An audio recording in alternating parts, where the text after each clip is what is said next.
పేతురు రాసిన 2వ పత్రిక 3వ అధ్యాయం 4వ వచనం.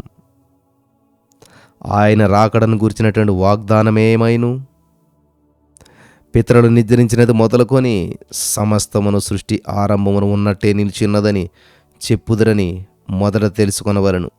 స్తోత్రం దేవాస్తరుణతరా. ఈరోజు ఈ యొక్క వాక్య వెలుగులు మమ్మల్ని నడిపించి బలపరిచి విత్తబడిచిన వాక్యం వ్యర్థం కాకుండా ప్రతి హృదయంలో నాటబడి ఫలించి నూరంతల పంట అనుభవించిన కృప చూపించమని యేసుక్రీస్తు నామములో ప్రార్థించిన ఆమె పొందుకున్నాం తండ్రి, ఆమెన్. పిల్లలు చాలా జాగ్రత్తగా గమనించాలి. చాలామంది ఏమంటారంటే యేసుప్రభు రాకడ ఇదిగో సమీపం అంటా ఉన్నారు, అసలు వాగ్దానం ఏమైపోయింది? మా తాతలు ముత్తాతలు పితరులందరూ నిద్రించారు, చచ్చిపోయారు, పుట్టారు, చచ్చిపోయారు. వాళ్ళ నిద్రించింది మొదలుకొని సమస్తము కూడా సృష్టి ఆరంభం ఉన్నట్టుగానే ఉన్నది. వాళ్ళన్నప్పుడు సృష్టి ఎలాగుంది, ఇప్పుడు అలాగే ఉంది. ఏ మార్పు ఉంది? ఏమీ లేదు కదా. వింటున్నారా? జాగ్రత్తగా ఉండాలి. ఒక సంఘటన మీతో చెప్పాలని ఆశపడుతున్నాను. 1900 సంవత్సరంలో టెక్సాస్లోని గాల్వెస్టన్, గమనించాలి ఎక్కడంటే గాల్వెస్టన్ అనేటువంటి నగరం తుఫాన్లో తుడిచిపెట్టుకుపోయిందంట. ఎందుకని? అయితే ఆ నగరవాసులు తుఫాను హెచ్చరికను పూర్తిగా నిర్లక్ష్యం పెట్టారు. సడన్గా రాలేదు తుఫాన్, ఏమని హెచ్చరిక చేశారు ముందు గవర్నమెంట్ వారు. వరద నీరు ఆ నగరంలోకి ప్రవేశిస్తూ ఉన్నప్పుడు కూడా ప్రజలు స్పందించలేదు. వరద నీరు వస్తూ ఉంది. ప్రజలు దాన్ని ఏం పట్టించుకోలేదు.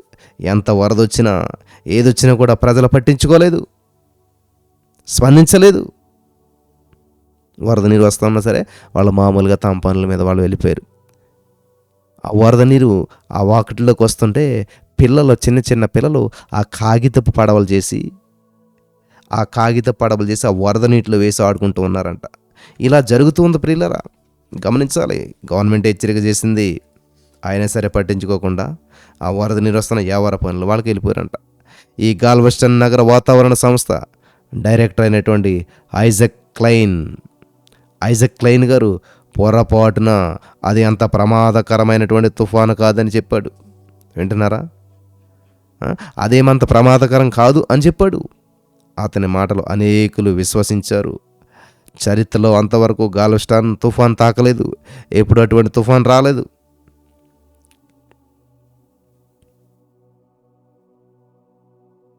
అందువల్ల వాళ్ళు ఏమనుకున్నారంటే మాకెప్పుడు కూడా తుఫాన్ రాదని చెప్పి ప్రజలు తలంచారు. మాకు తుఫానే రాదు. అయితే 1900 సంవత్సరం సెప్టెంబర్ 8వ తేదీన గంటకు 145 మైళ్ళ వేగంతో వీచేటువంటి గాలులతో ఆ గాల్వెస్టన్ నగరం అంతా కూడా అతలాకుతలమైపోయింది. సుమారు 10,000 మంది ప్రజలు చనిపోయారు. అమెరికాలో ఇంతటి ఘోర తుఫాను మరలా ఇప్పటి వరకు రాలేదు. 1928లో వచ్చినటువంటి మరి ఒగిహోడ్ తుఫాను వలన 2,500 మంది చనిపోయారు. 2005లో వచ్చినటువంటి మరి కత్రినా తుఫాను వలన 1,833 మంది మరణించారు. గమనించాలి ప్రియులారా, ఈ విషయాలు నేను ఎందుకు చెప్తూ ఉన్నానంటే, ఈ సంఘటనలు మనం ఎందుకు జ్ఞాపకం చేసుకుంటూ ఉన్నామంటే, ప్రకృతిలో సంభవించే మార్పులు మనం చాలా ఈజీగా తీసుకుంటుంటాం. హెచ్చరికలు వర్షం వచ్చే ముందు మరి మేఘం పడుతూ ఉంటుంటుంది, ఉరుములుతూ ఉంటుంది. వాటిని బట్టి మనం జాగ్రత్త పడకపోయినట్లయితే పరిస్థితులు అనేటువంటివి చేజారిపోతుంటాయి. సో ఇన్ని సంఘటనలు మీరు గుర్తించారు, చూశారు, జ్ఞాపకం చేసుకున్నారని నేను నమ్ముచున్నాను. ఇప్పుడు మనం మరొక తుఫాను హెచ్చరికను చూస్తూ ఉన్నాం. ఈ తుఫానుకు సంబంధించినటువంటి మబ్బులు ఆకాశంలో స్పష్టంగా కనబడుతూ ఉన్నాయి. నైతికమైనటువంటి ఆత్మీయమైనటువంటి స్థాయి దిగజారిపోతుంది. అవినీతి, దుర్మార్గము, నాస్తికత్వం, విచ్చలవిడితనం అనేటువంటి నల్లని మేఘాలు మనల్ని కమ్ముకుంటూ ఉన్నాయి. అవి యేసుక్రీస్తు ప్రభువు త్వరలో రానయ్యున్నాడని మనల్ని హెచ్చరిక చేస్తూ ఉన్నాయి. అయితే అనేకులు ఈ హెచ్చరికను లక్ష్య పెట్టకుండా నిర్లక్ష్యంగా జీవిస్తున్నారు.